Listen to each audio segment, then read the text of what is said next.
Après une décennie de terreur exercée par les barbares, le brillant général de l'Empire, Marius, s'empare du pouvoir. Il fait de la milice romaine, formée de volontaires, une force de combat d'une puissance incomparable. Mais au cœur même de la République, une révolte se fomente. Assister à la mise à mort sanglante d'un gladiateur est alors le divertissement des masses. Au 1er siècle avant Jésus-Christ, le jeu a assez duré. Les esclaves se rebellent contre leur maître. Leur chef, l'histoire s'en souviendra, se nomme Spartacus.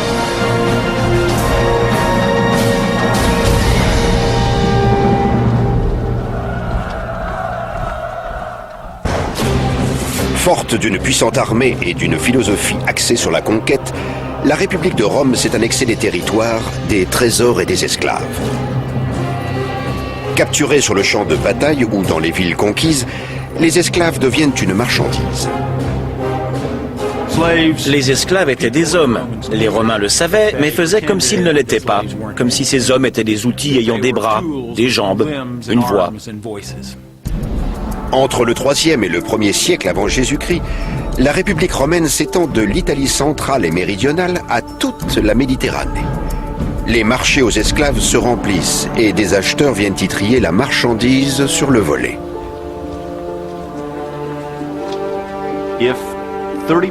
Si l'on considère qu'au 1er siècle avant Jésus-Christ, 30% de la population de la péninsule italienne vivait en esclavage, il existait alors à peu près autant d'esclaves par habitant qu'en Amérique du Sud dans les années 1850, où l'on estime qu'ils représentaient probablement 35% de la population.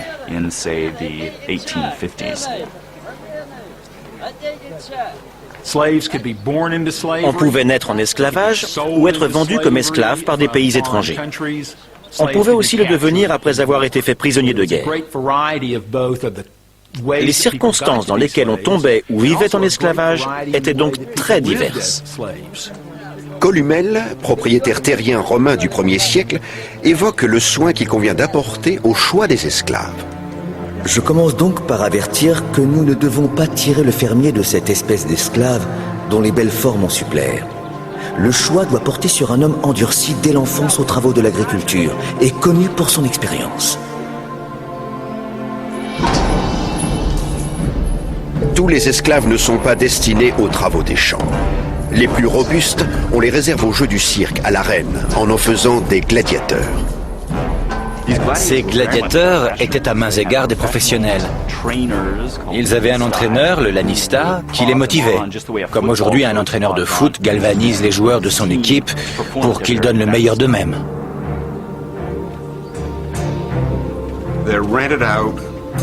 On les loue pour des spectacles ou on les vend à la personne qui monte le spectacle.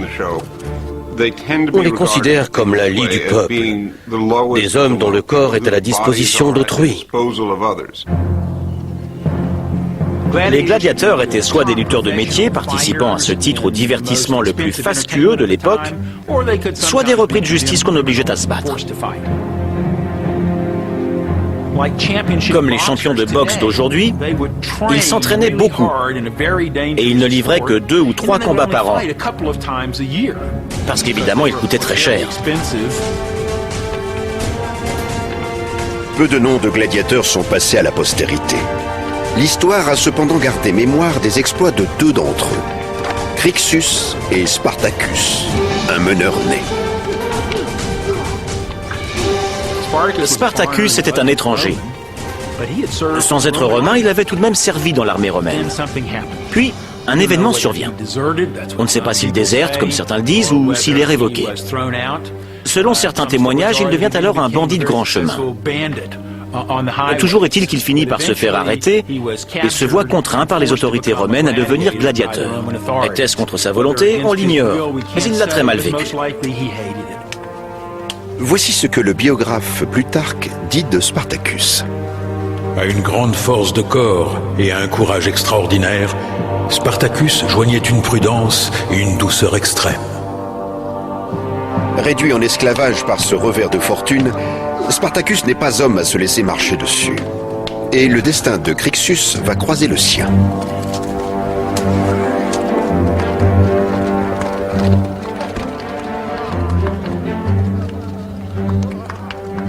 Les gladiateurs connaissent pour la plupart une mort affreuse, au milieu d'une arène de province ou d'un colisée.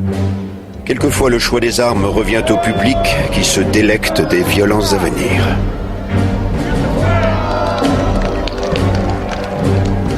Les gens étaient prêts à être les témoins du combat à mort que des hommes allaient se livrer sous leurs yeux. C'était pour eux une formidable source d'excitation. Cela dit, vers la fin de la République, certains gladiateurs sont reconnus comme des héros. Ils acquièrent un statut dans l'imaginaire populaire en raison de leur qualité de lutteur. Le sort décide de l'ordre dans lequel ils mourront.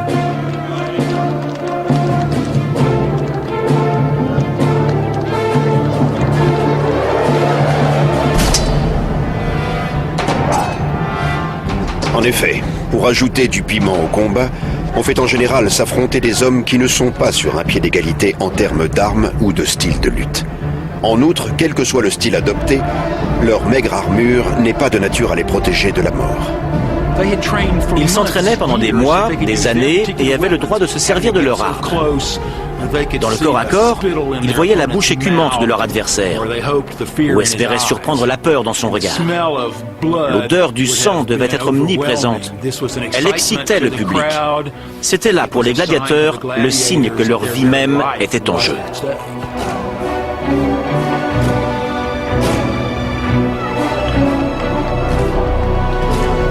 Une terrible danse macabre a lieu pour le plaisir du public.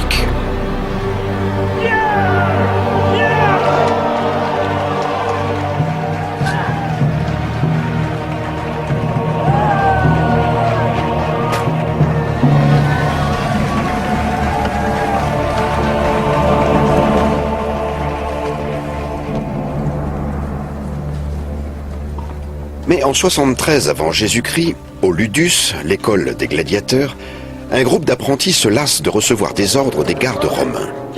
Si la mort les attend, se disent-ils, ce ne sera pas dans l'arène qu'elle les trouvera. Maltraités et indignés, ils décident de jouer le tout pour le tout, mettre leur vie et leur art en jeu pour renverser le sort. Selon Appien, historien du IIe siècle, c'est Spartacus, rejoint par un autre gladiateur, Crixus, qui trame le complot. Il persuada 70 de ses camarades de braver la mort pour recouvrer la liberté, plutôt que de se voir réduit à servir de spectacle dans les arènes des Romains. Même si Spartacus était devenu un grand gladiateur, un feu le dévorait, qui découlait de la privation de sa liberté. Un feu réclamant justice. Spartacus organisa donc l'évasion de ses camarades gladiateurs, esclaves comme lui, et la reconquête de leur liberté.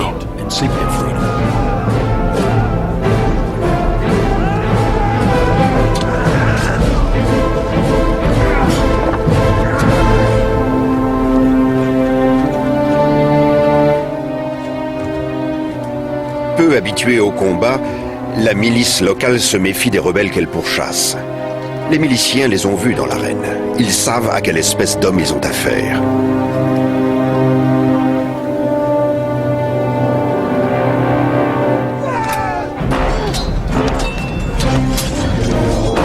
Selon Plutarque, historien du IIe siècle de notre ère, les gladiateurs repoussèrent d'abord quelques troupes envoyées contre eux de Capoue. Et leur ayant enlevé leurs armes militaires, ils s'en revêtirent avec joie et jetèrent leurs armes de gladiateurs comme désormais indignes d'eux et ne convenant plus qu'à des barbares.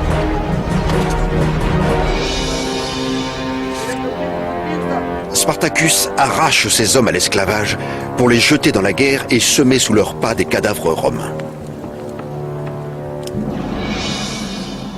Ayant vaincu la milice locale, il mène son armée d'esclaves de la ville de Capoue au mont Vésuve. Ils prennent refuge au sommet d'une crête et y installent un camp. Spartacus et son complice, Crixus, ont échappé à l'emprise des autorités romaines. Ils doivent maintenant préparer leurs hommes aux inévitables batailles à venir.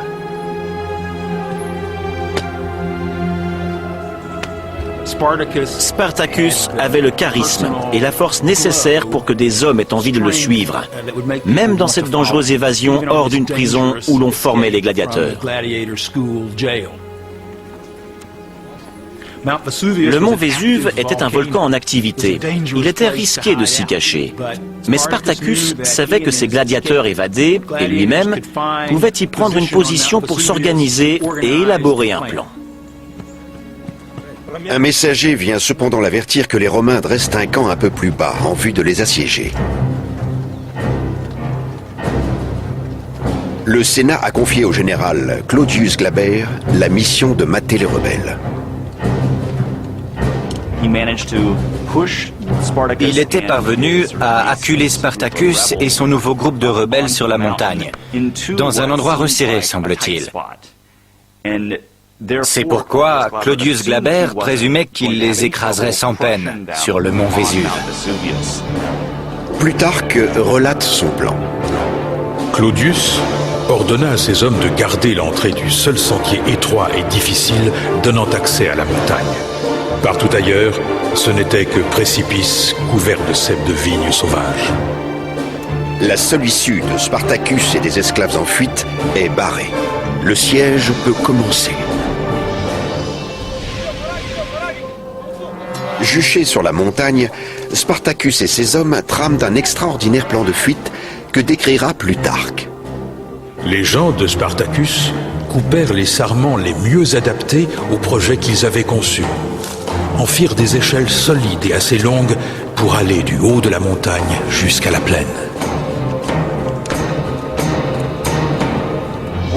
L'un des aspects intéressants concernant les premières phases de la révolte de Spartacus, c'est qu'il semble mieux connaître le terrain que quiconque. C'est peut-être en partie dû au fait que des pâtres et des bouviers des environs du Vésuve se rallient à sa cause. Les gens des campagnes qui se rallient à Spartacus et à sa troupe devaient être pour la plupart des gardiens de troupeaux, des esclaves menant une vie indépendante. Déjà armés, en excellente forme physique, ils sont venus renforcer cette armée de gladiateurs. Spartacus et sa légion de plus en plus nombreuse parviennent à descendre la falaise atterrissant juste en dessous du camp de Claudius. Les Romains, au pied de la montagne, sous-estiment le degré de détermination des esclaves. Ceux qui sont à leur trousse, il faut se les représenter plutôt comme des policiers du cinéma burlesque que comme des légions de César. Ce sont des hommes qui ne font pas partie de l'armée régulière. Ils sont sous les ordres d'officiers médiocres qui connaissent sans doute très mal le pays, puisque c'est dans cette région qu'ils envoient leurs esclaves. Malgré l'écrasante supériorité numérique des Romains, les machinations des rebelles témoignent de leur ingéniosité, de leur désespoir et de la haine qu'ils vouent à l'oppresseur. Au grand déshonneur de l'armée romaine, des milliers de soldats et leurs chefs sont mis en déroute par une petite bande de gladiateurs qui les a contournés avant de donner l'assaut en descendant la falaise sur des sarments de vignes tressés.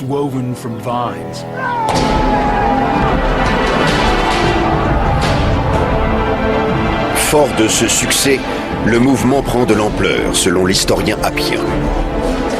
De nombreux fugitifs et quelques hommes libres des campagnes vinrent se joindre à Spartacus. Il répandit ses brigandages dans les environs. La justice rigoureuse qu'il mit dans la distribution et dans le partage du butin lui attira rapidement beaucoup de monde.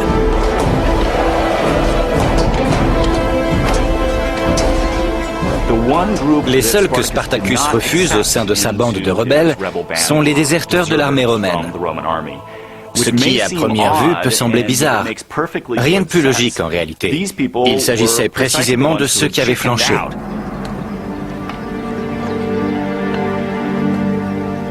Selon Florus, auteur du IIe siècle, leurs troupes grossissaient chaque jour, et ils formaient déjà une véritable armée. Avec de l'osier et des peaux de bêtes, ils se fabriquèrent de grossiers boucliers. Et le fer de leurs chaînes refondues leur servit à forger des épées et des traits. Ce qu'ils ne savent fabriquer de leurs mains, Spartacus et ses hommes le récupèrent sur les cadavres. La révolte de Spartacus a ceci d'étonnant que les esclaves formés au métier de gladiateur vont très vite s'armer comme des soldats. Non pas qu'ils adoptent exactement les mêmes techniques de combat que celles de l'armée romaine, mais selon certaines sources, Spartacus avait lui-même été soldat. Tout au long de l'année 73 avant Jésus-Christ, un nombre croissant de rebelles progresse vers le sud, après avoir vaincu en chemin les soldats romains.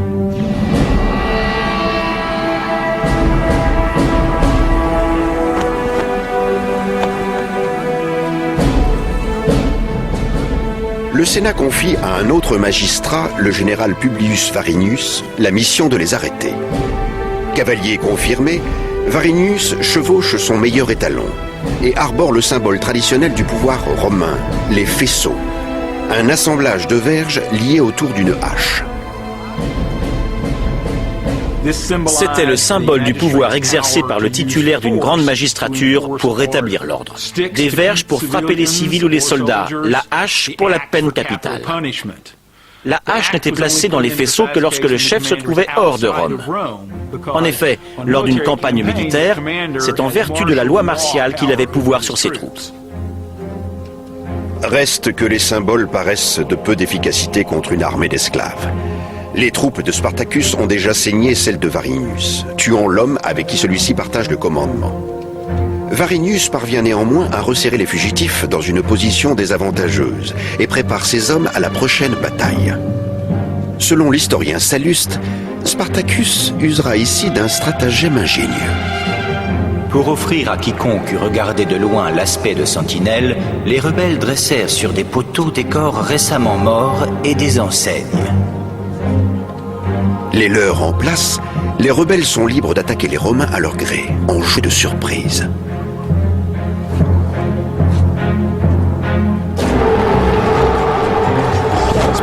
Les forces de Spartacus sont redoutables. Le corps des officiers, pour ainsi dire, est constitué de gladiateurs féroces, expérimentés, magnifiquement entraînés. Ils crient vengeance. Ces combattants réclament la liberté, mais ils veulent aussi montrer aux maîtres romains qu'ils sont des hommes, et non de simples outils. Par son ingéniosité, Spartacus s'adjuge une nouvelle victoire sur l'arrogant Varinius et fait prisonnier des soldats de l'armée romaine. Appien, l'historien du IIe siècle, évoque l'humiliation infligée à Rome. Les Romains ne pensaient pas encore que c'était une guerre à proprement parler. Ils croyaient que c'était quelque chose comme une attaque isolée, semblable à un acte de brigandage. Mais ils furent vaincus par ces brigands. Spartacus tua de sa propre main le cheval de Glaber. Peu s'en fallut que le général des Romains ne fût lui-même fait prisonnier par un gladiateur. Une victoire d'autant plus savoureuse que Spartacus dérobe les faisceaux, symbole par excellence du pouvoir romain. Quand Spartacus surprend Varinius sur le champ de bataille et parvient à capturer non seulement son cheval, mais aussi ses faisceaux, il porte un coup phénoménal à sa crédibilité et à l'État romain symbolisé par ses faisceaux. Spartacus devient une figure révérée et crainte et commande désormais 70 000 rebelles. Toutefois, entre le chef populaire de cette armée d'esclaves et son ami Crixus, les relations se tendent. Spartacus prouvait aux Romains qu'il les valait. Moi, Spartacus, qui ai combattu dans l'armée romaine, leur signifiait-il, je place sur le même plan la liberté, la vie et la mort de tout homme, qu'il soit esclave ou libre. Mais Crixus brûle de se venger. Il n'a aucune pitié à l'égard des soldats romains faits prisonniers, écrit l'historien du 5e siècle, Orose. Ils organisèrent des jeux de gladiateurs en se servant de leurs prisonniers. Et ceux qui naguère avaient fait le spectacle seraient à présent spectateurs. Forts de leur succès, les esclaves rivalisent de violence. Crixus les encourage dans cette voie, là où Spartacus réclame l'ordre. La désunion s'installe.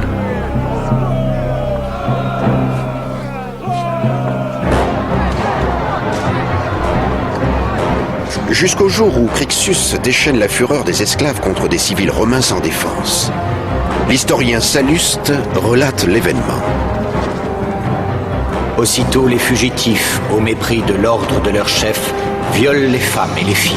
Puis d'autres encore ne songent qu'au meurtre et au pillage. Spartacus ne put empêcher ces excès, malgré des prières réitérées.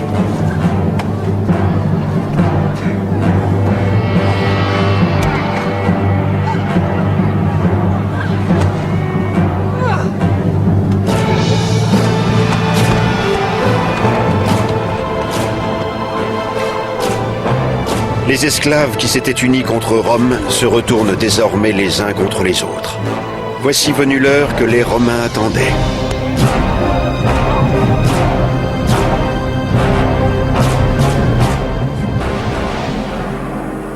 Depuis un camp de fortune, Spartacus songe à opérer sa retraite vers les Alpes.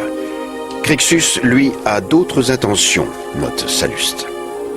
Crixus et ceux de sa nation s'obstinèrent à aller au-devant de l'ennemi et à lui livrer bataille. Spartacus, au contraire, de continuer son chemin pour exécuter son plan. Crixus conteste ouvertement l'autorité de Spartacus. Un des aspects intéressants de cette révolte, c'est que Spartacus ne semble pas avoir de plan. Là où il se trouve, il est soutenu par des dizaines de milliers de personnes. Il doit se déplacer d'une région à l'autre pour que tout le monde puisse manger à sa faim. Impatient, Crixus déserte le camp, accompagné d'une faction de soldats rebelles. Spartacus reste seul à la tête de ses hommes. Les chemins des deux chefs se sépareront ici. Face à une armée d'esclaves divisée, Rome s'apprête à frapper dur. Les consuls Lucius Gellius Publicola et Gnaeus Cornelius Lentulus se concertent autour de la stratégie à adopter. Les Romains considéraient les esclaves comme des sous-hommes. Et dans le même temps, reconnaissaient les succès immenses que leurs ennemis rencontraient sur le champ de bataille. Leur défaite à répétition face à ces esclaves était pour eux leur pire cauchemar. Cette rébellion désordonnée ressemble davantage à une guerre et nécessite un plan de bataille digne de ce nom. Dans chaque village où pénètre Spartacus, un piège ou une embuscade lui est peut-être tendu. Ou bien, selon Salluste, c'est quelquefois un ami qui l'attend. Nombre d'esclaves de l'endroit même, disposés par caractère à s'associer aux fugitifs, arrachaient des lieux les plus secrets les objets cachés par leur maître, ou leur maître même. On livre ces nobles à l'armée en guise de trophée pour humilier un peu plus l'aristocratie romaine. Auprès de ses compagnons, Spartacus recueille aussi des vivres, des armes et rallie de nouveaux soldats à sa cause. Rome, de son côté, multiplie également ses efforts.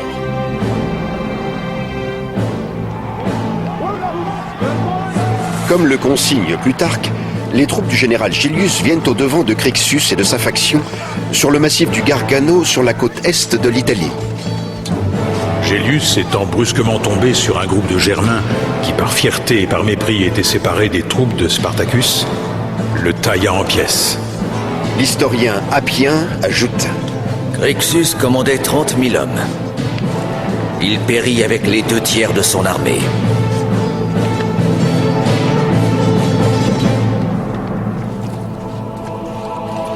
Si l'armée romaine remporte sa première grande victoire contre les rebelles, le cerveau des opérations reste introuvable. Les Romains ne s'attardent pas sur le champ de bataille avant de repartir à la poursuite de Spartacus. Dans le but de le prendre en étau, les généraux romains Gellius et Lentulus établissent leur camp de part et d'autre de la passe, où ils attendent leur proie. Mais leur stratégie ne les a pas préparés à la furie d'une armée d'esclaves n'ayant plus rien à perdre. L'un des aspects importants de la révolte de Spartacus, c'est qu'elle a éclaté à un moment où les meilleurs corps de l'armée romaine ne se trouvaient pas en Italie. Ils étaient en Espagne ou bien en Turquie. Les troupes envoyées contre Spartacus étaient formées depuis peu.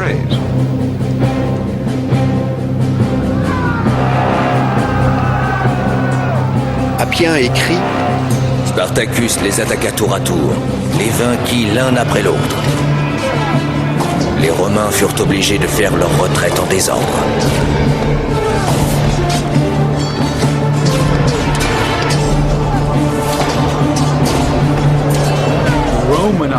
Les officiers romains étaient placés face à un défi militaire considérable. Leurs unités, n'étant pas issues d'une armée de métier, n'étaient pas de taille à le relever. Une fois de plus, Spartacus met en déroute l'armée romaine.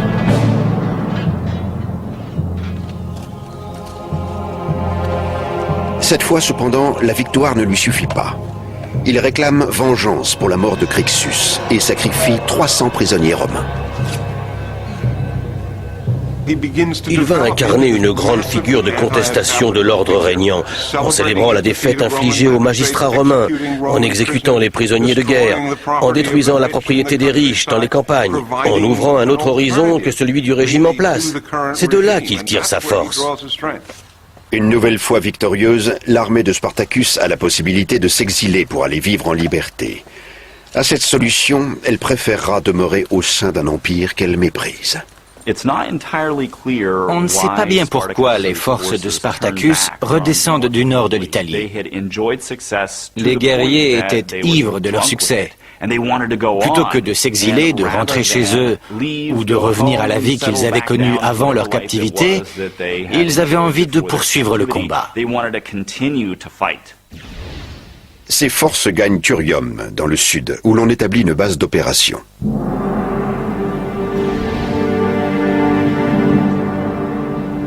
Au cours de la 3e année de révolte, Rome se trouve réduite à l'impuissance. Le Sénat s'adresse à Marcus Licinius Crassus, un aristocrate fortuné et pris de gloire autant que de richesse.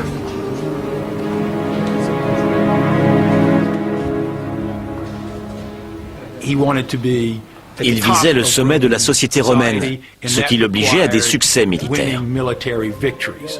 Il désirait donc qu'on lui offre une chance de vaincre Spartacus.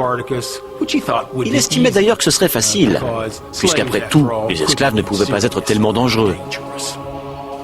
Toutefois, tirant les leçons des échecs de ses prédécesseurs, Crassus ne sous-estimera pas son ennemi. Attentif à sa renommée et soucieux du bien de Rome, ce partisan d'une discipline stricte prend sa mission au sérieux. À ce stade, l'armée de Spartacus est bien organisée et semble imbattable. Il n'empêche, placé à la tête de forces considérables, Marcus Licinius Crassus s'attelle à la détruire.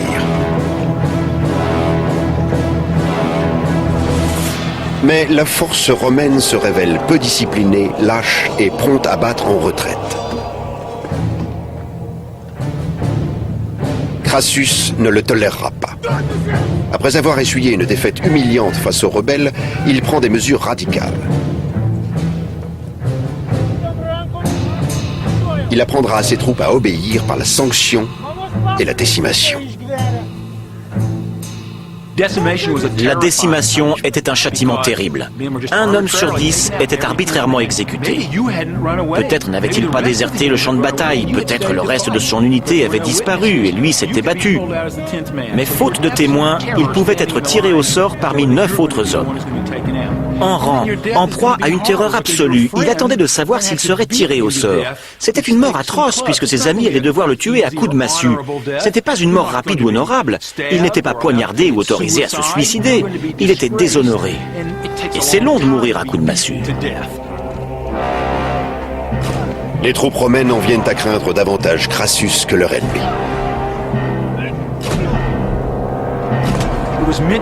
Il s'agissait de faire honte aux hommes qui donnaient les coups, autant qu'aux soldats exécutés, lequel n'avait pas forcément commis lui-même de lâcheté. Au nom de la discipline, pas moins de 4000 hommes trouveront ainsi la mort dans des souffrances atroces. Cette brutalité atteint cependant son objectif. Crassus sort victorieux de la bataille suivante contre les rebelles.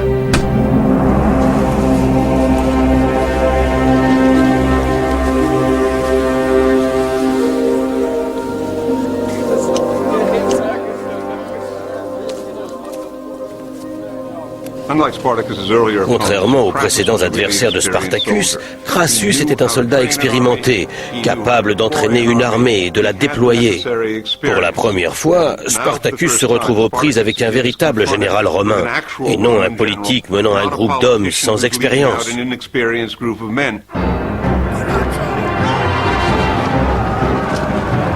Les forces s'engagent dans la bataille.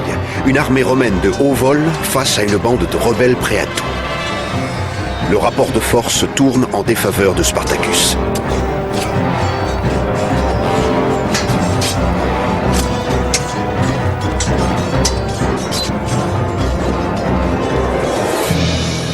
Pourchassés par l'armée de Crassus, les rebelles se réfugient dans le sud. Mais Spartacus a déjà prévu sa prochaine manœuvre.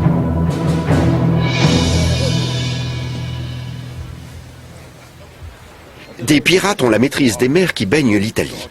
À l'instar de Spartacus, ils se défient de la loi, qu'elle émane de Rome ou d'ailleurs. Ils ne se laissent guider que par l'or et font commerce d'esclaves. Spartacus envoie des messagers négocier avec eux. Spartacus a tout essayé pour mettre ses hommes en sûreté hors d'Italie. Finalement, en désespoir de cause, il conclut un pacte avec le diable, les pirates ciliciens. La Cilicie est une province romaine située sur le territoire de l'actuelle Turquie. Ces pirates étaient réputés pour leurs abordages de navires marchands et reconnus comme les plus grands marchands d'esclaves de la Méditerranée. Les pirates ciliciens gagnaient beaucoup d'argent grâce à la capture et à la vente d'esclaves. Spartacus devait savoir qu'en demandant aux pirates ciliciens de venir en Italie évacuer ses hommes à bord de leurs navires, il risquait de voir ceux-ci retourner en esclavage après avoir été revendus par les pirates.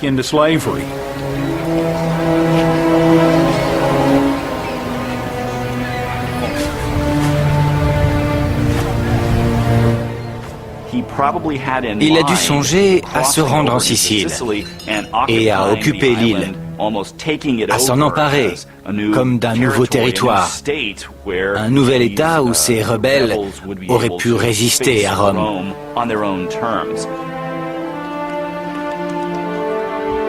Les esclaves et les pirates trouvent alors un terrain d'entente. Les Ciliciens acceptent de transporter 2000 esclaves à Messine en Sicile. Spartacus espère étendre la rébellion en échappant aux troupes de Crassus. Face à l'avancée des légions prêtes à capturer et massacrer les esclaves comme des bêtes sauvages, il n'y a plus un moment à perdre.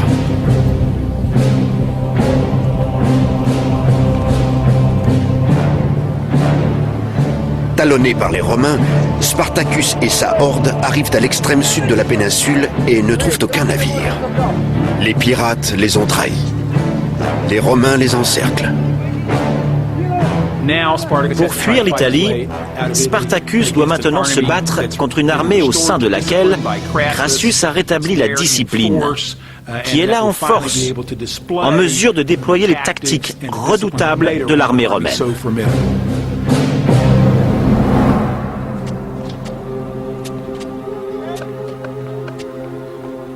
Crassus se montre fin stratège. Il connaît la force des troupes de Spartacus. Il sait aussi que le temps joue en sa faveur. Il affamera donc les rebelles en les emmurant, écrit Plutarque. C'était un ouvrage long et difficile. Cependant, contre l'attente de tout le monde, il fut achevé en peu de temps. Crassus fit tirer d'une mer à l'autre une tranchée, le long de laquelle il érigea une muraille d'une épaisseur et d'une élévation étonnantes. Crassus est un général romain moderne qui sait notamment ériger des fortifications sur le champ de bataille. Et c'est ce qu'il fait devant Spartacus. C'est un ouvrage immense, long de 50 km et haut de 4 mètres et demi. Et Plutarque d'ajouter: Lorsque le butin commençant à lui manquer, il voulut sortir pour fourrager, il se vit enfermé par cette muraille. Spartacus doit se retirer dans les terres, mais à chaque fois qu'il tente de percer vers le nord, il se heurte au mur. Après 3 ans de saccage, le piège se referme sur les forces rebelles. Le Sénat, qui avait ordonné à Crassus de mater la rébellion au plus vite, s'impatiente et exige des résultats. Selon l'historien Appien, on apprit à Rome que Spartacus était cerné. On s'indignait que cette guerre de gladiateurs se prolongeât encore. Un messager des péchés de Rome arrive au camp de Crassus pour lui porter des nouvelles accablantes. Le Sénat lui retire sa confiance et s'adresse à son plus grand rival pour achever sa tâche. D'Espagne, où il a écrasé un soulèvement sanglant, le talentueux général Pompée le Grand revient en triomphe. On lui ordonne de mettre un terme à une rébellion qui n'a que trop duré. Pompée est sans doute l'un des meilleurs généraux de l'histoire de Rome. Aussi ambitieux que Crassus, il a une réputation de militaire mieux assurée. C'est un homme de théâtre. Il véhicule une image au sein du monde romain. Il a un sens des relations publiques qui fait défaut aux autres politiques de l'époque. Le voilà parti pour vaincre Spartacus et dérober la palme de Crassus.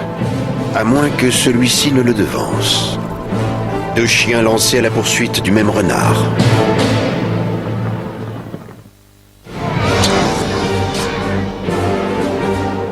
Spartacus force les retranchements de Crassus. Appien relate sa fuite. Il harcelait par diverses escarmouches l'armée qui le cernait. Il lui tombait continuellement dessus à l'improviste. Il fit pendre un prisonnier romain afin d'apprendre aux siens à quel genre de représailles il devait s'attendre s'il se laissait battre. À la faveur de leur déplacement furtif à travers la campagne, Spartacus et son armée découvrent qu'un nouveau péril les menace. Pompée les poursuit aussi.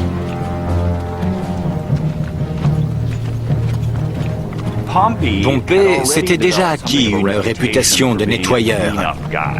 Il avait l'habitude de surgir à la fin d'un long travail harassant et de repartir couvert de laurier pour y avoir mis la dernière main.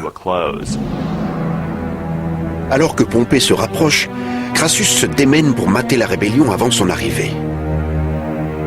Pris en tenaille, Spartacus lui envoie un messager pour lui proposer une trêve. Il reste confiant, attend la réponse de Crassus, sûr que les Romains sont prêts à l'écouter, même si les rebelles continuent d'affûter leurs armes.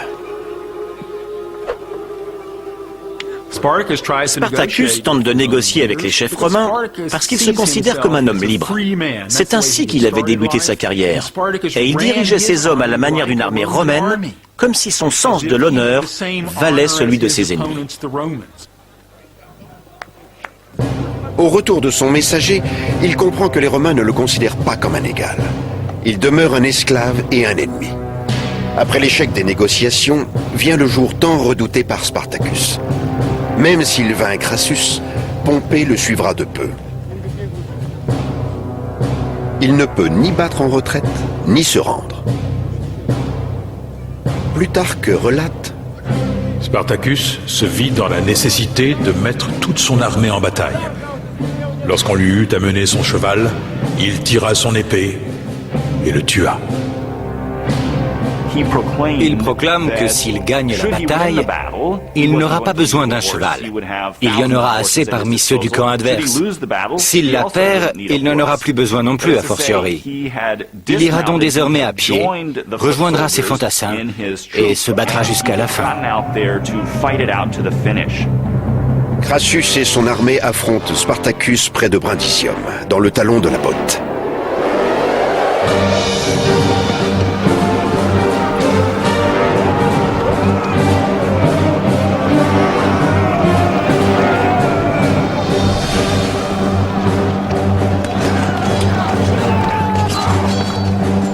Trois ans de révolte débouchent sur cette dernière manche décisive entre Crassus et Spartacus. La confrontation la plus importante entre deux puissantes armées.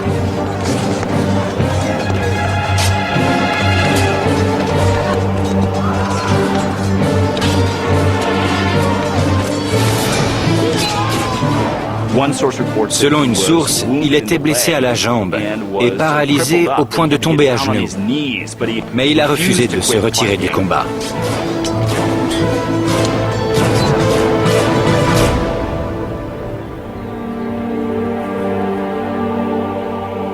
Selon l'historien Appien, le nombre des morts du côté des gladiateurs fut incalculable. Il fut impossible de retrouver le corps de Spartacus. Spartacus n'a jamais saisi l'occasion de s'enfuir, alors qu'il aurait pu disparaître tout seul. Il a manifesté ainsi un sens de l'honneur, au moins aussi profond et sincère que celui d'un Romain n'ayant jamais connu la condition d'esclave.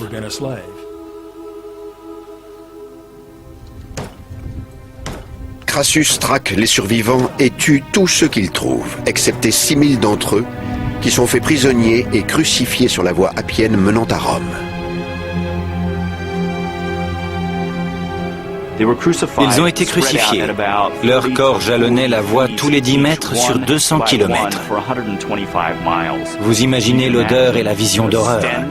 Un Romain y aurait perçu la puanteur d'un cadavre d'esclave. Il aurait pris plaisir au spectacle de ces corps crucifiés, malgré leur état de décomposition. Pour les esclaves, il y avait là un message qui leur était adressé. Voilà ce qui les attendait s'ils se rebellaient encore contre le pouvoir romain.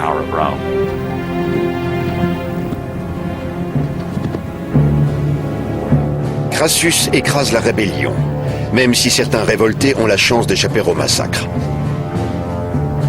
Jusqu'à ce que Pompée, égal à lui-même, tire son épingle du jeu.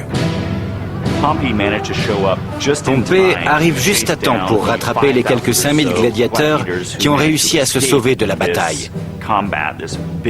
Et il fait prisonnier ou tuer les derniers survivants.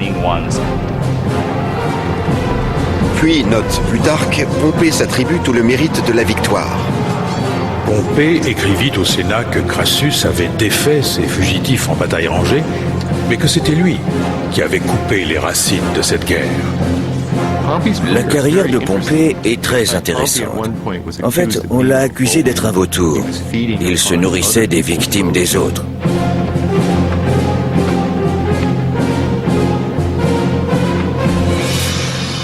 Les Romains s'empressent d'enterrer cette révolte.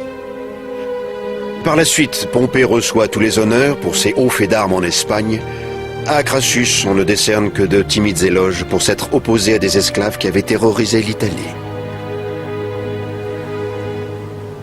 Si la disparition de Spartacus en 71 avant Jésus-Christ marque la fin des révoltes d'esclaves à Rome, l'esclavage n'en continue pas moins de soutenir l'économie de l'Empire naissant. Cela dit, Rome tire tout de même des enseignements de la révolte. Dans l'imaginaire romain, Spartacus devient une sorte de Ben Laden, une figure effrayante dont l'ombre plane en permanence. Même absent, il reste une menace et on a toujours peur qu'un autre homme vienne reprendre le flambeau à sa suite. Cette révolte des esclaves a fait prendre conscience aux Romains de la nécessité d'entretenir une armée opérationnelle. C'est peut-être à partir de là qu'ils se sont dit qu'ils avaient besoin d'une armée professionnelle pour les protéger aussi bien des ennemis de l'intérieur que des envahisseurs étrangers. Aucun empire, si puissant soit-il, ne peut se défendre indéfiniment. Des siècles après la chute de Rome, on se souvient encore de l'histoire d'un homme qui, de son propre chef, lui résista. La légende de Spartacus est passée à la postérité. C'est une figure héroïque pour tous les opprimés, tous ceux qu'on tyrannise, jusqu'à nos jours. Mais tant que l'Empire règne, il demeure aux mains des puissants.